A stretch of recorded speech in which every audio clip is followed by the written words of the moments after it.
Let's take a look at how to divide using an area model. We've already learned how to multiply using an area model, and since we know that multiplication and division are so closely related, it makes sense that we can also use an area model to divide.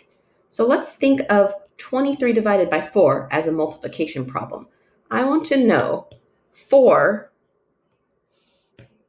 times what number gets me as close as possible to 23.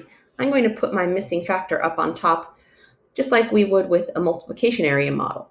So I know that 4 times 5 is 20, and 4 times 6 is 24. That would bring me over our target of 23.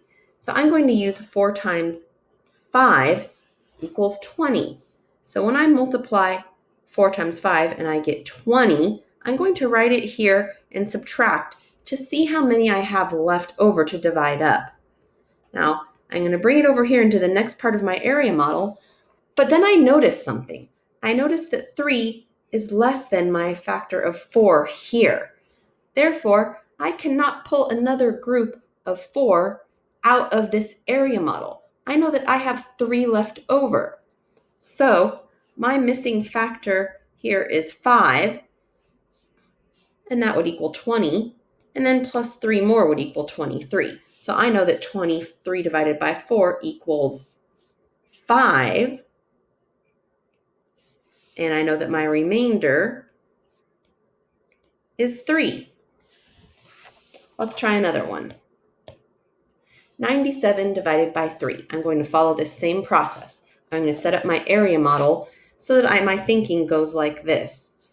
3 times what number gets me as close as possible to 97 without going over. So I'm going to put my 3 here on my area model.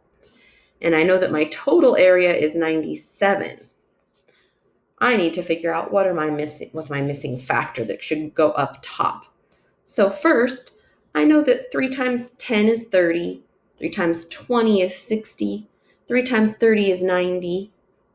Oh, that gets me close to 97. So I'm going to use 3 times 30 equals 90. I'm going to subtract the 90 from 97, and I realize that I have 7 left. So I'm going to need to add something over here because I can see that 7 is more than my factor of 3 over here. I can pull out more than one group of 3 from 7. So I'm going to bring my 7 over here, and I'm going to think 3 times what gets me close to 7?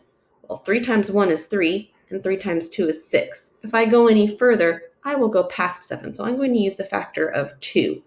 3 times 2 equals 6. So I'm going to take away the 6, and I have 1 left. I see that I cannot make another group of 3, so that must be my leftover. So what is my quotient?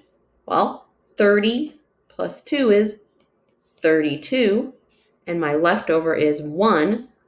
That's my remainder of 1. So my answer is 32, remainder 1. And I could check that using multiplication.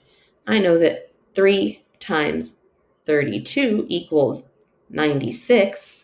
And then if I add that remainder back on 1 more, I get 97, which was my original dividend. And that's how you use an area model to divide. Instead of finding the total area, we are finding the missing factor up here. Go ahead and try some for yourself.